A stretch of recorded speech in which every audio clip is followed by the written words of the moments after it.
Chapter 35. Then God said to Jacob, Go up to Bethel, and settle there, and build an altar there to God, who appeared to you when you were fleeing from your brother Esau. So Jacob said to his household, and to all who were with him, Get rid of the foreign gods you have with you, and purify yourselves and change your clothes. Then come, let us go up to Bethel, where I will build an altar to God, who answered me in the day of my distress, and who has been with me wherever I have gone. So they gave Jacob all the foreign gods they had, and the rings in their ears, and Jacob buried them under the oak at Shechem. Then they set out, and the terror of God fell on the towns all around them, so that no one pursued them. Jacob and all the people with him came to Luz, that is, Bethel, in the land of Canaan. There he built an altar, and he called the place El Bethel, because it was there that God revealed himself to him when he was fleeing from his brother. Now Deborah, Rebekah's nurse, died and was buried under the oak outside Bethel, so it was named Allon-Bacuth. After Jacob returned from Paddan Aram, God appeared to him again and blessed him. God said to him, Your name is Jacob, but you will no longer be called Jacob. Your name will be Israel. So he named him Israel. And God said to him, I am God Almighty. Be fruitful and increase in number. A nation and a community of nations will come from you, and kings will be among your descendants. The land I gave to Abraham and Isaac I also give to you, and I will give this land to your descendants after you. Then God went up from him at the place where he had talked with him. Jacob set up a stone pillar at the place where God had talked with him, and he poured out a drink offering on it. He also poured oil on it. Jacob called the place where God had talked with him Bethel. Then they moved on from Bethel. While they were still some distance from Ephrath, Rachel began to give birth and had great difficulty. And as she was having great difficulty in childbirth, the midwife said to her, Don't despair, for you have another son. As she breathed her last, for she was dying, she named her son Ben-Oni, but his father named him Benjamin. So Rachel died and was buried on the way to Ephrath, that is, Bethlehem. Over her tomb Jacob set up a pillar, and to this day that pillar marks Rachel's tomb. Israel moved on again and pitched his tent beyond Migdal-Eder. While Israel was living in that region, Reuben went in and slept with his father's concubine Bilhah, and Israel heard of it.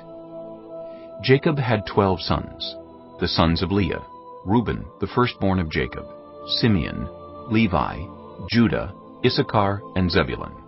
The sons of Rachel, Joseph and Benjamin. The sons of Rachel's servant Bilhah, Dan and Naphtali. The sons of Leah's servant Zilpah, Gad and Asher. These were the sons of Jacob, who were born to him in Paddan Aram.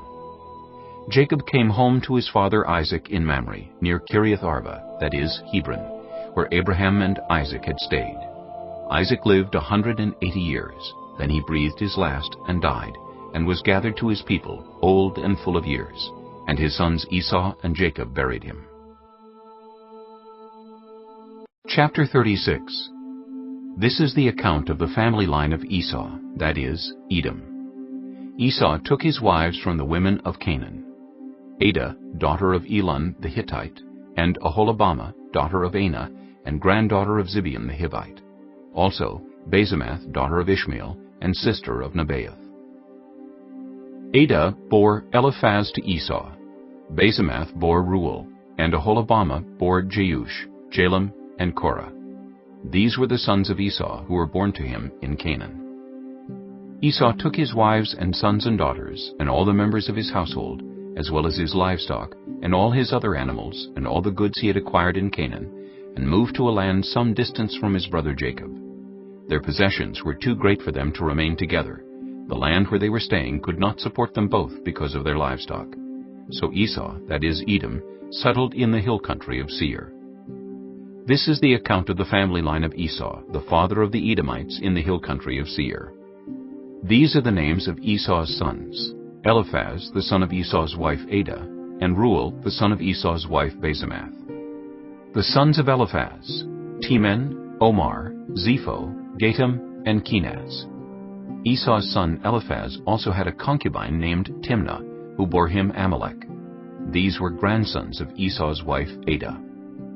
The sons of Reuel, Nahath, Zerah, Shammah, and Mizah. These were grandsons of Esau's wife Basemath. The sons of Esau's wife Oholibamah, daughter of Anah, and granddaughter of Zibeon, whom she bore to Esau, Jeush, Jalam, and Korah. These were the chiefs among Esau's descendants, the sons of Eliphaz, the firstborn of Esau. Chiefs Teman, Omar, Zepho, Kenaz, Korah, Gatam, and Amalek. These were the chiefs descended from Eliphaz in Edom. They were grandsons of Adah. The sons of Esau's son Reuel, chiefs Nahath, Zerah, Shammah, and Mizah. These were the chiefs descended from Reuel in Edom. They were grandsons of Esau's wife Basemath. The sons of Esau's wife Oholibamah, chiefs Jeush, Jalam, and Korah. These were the chiefs descended from Esau's wife Oholibamah, daughter of Anah. These were the sons of Esau, that is, Edom, and these were their chiefs. These were the sons of Seir the Horite, who were living in the region: Lotan, Shobal, Zibeon, Anah, Dishon, Ezer, and Dishon. These sons of Seir in Edom were Horite chiefs. The sons of Lotan, Horai and Homam. Timnah was Lotan's sister. The sons of Shobal, Alvan, Manahath, Ebal, Shepho, and Onam. The sons of Zibeon, Aya and Anah. This is the Anah who discovered the hot springs in the desert while he was grazing the donkeys of his father Zibeon. The children of Anah, Dishon and Oholibamah, daughter of Anah.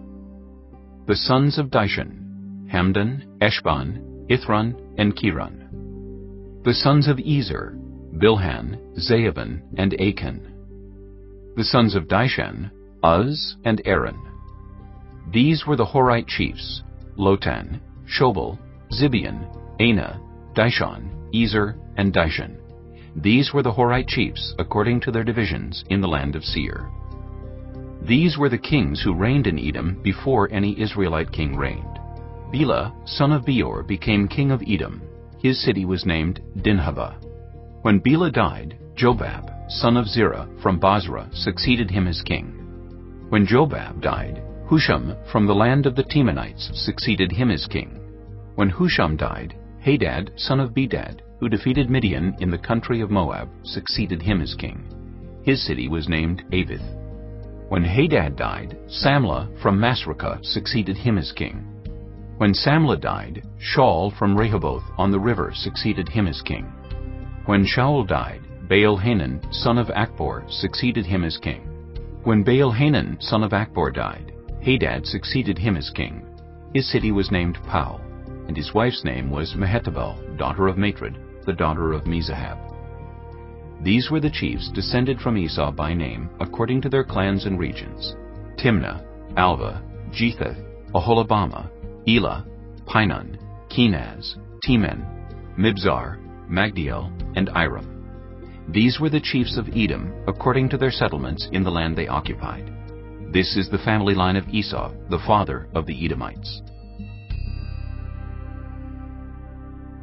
Chapter 37. Jacob lived in the land where his father had stayed, the land of Canaan. This is the account of Jacob's family line. Joseph, a young man of 17, was tending the flocks with his brothers, the sons of Bilhah and the sons of Zilpah, his father's wives, and he brought their father a bad report about them. Now Israel loved Joseph more than any of his other sons, because he had been born to him in his old age, and he made an ornate robe for him. When his brothers saw that their father loved him more than any of them, they hated him, and could not speak a kind word to him. Joseph had a dream, and when he told it to his brothers, they hated him all the more. He said to them, "Listen to this dream I had. We were binding sheaves of grain out in the field, when suddenly my sheaf rose and stood upright, while your sheaves gathered around mine and bowed down to it." His brothers said to him, "Do you intend to reign over us? Will you actually rule us?" And they hated him all the more because of his dream and what he had said. Then he had another dream, and he told it to his brothers. Listen, he said. I had another dream, and this time the sun and moon and 11 stars were bowing down to me. When he told his father as well as his brothers, his father rebuked him and said, What is this dream you had? Will your mother and I and your brothers actually come and bow down to the ground before you? His brothers were jealous of him, but his father kept the matter in mind. Now his brothers had gone to graze their father's flocks near Shechem, and Israel said to Joseph, As you know, your brothers are grazing the flocks near Shechem. Come, I'm going to send you to them. Very well, he replied.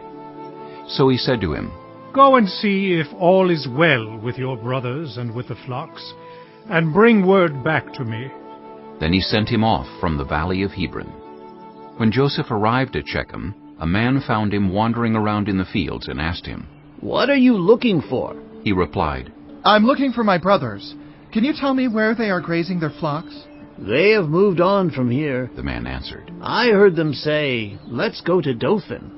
So Joseph went after his brothers and found them near Dothan. But they saw him in the distance, and before he reached them, they plotted to kill him. Here comes that dreamer, They said to each other. Come now, let's kill him and throw him into one of these cisterns and say that a ferocious animal devoured him.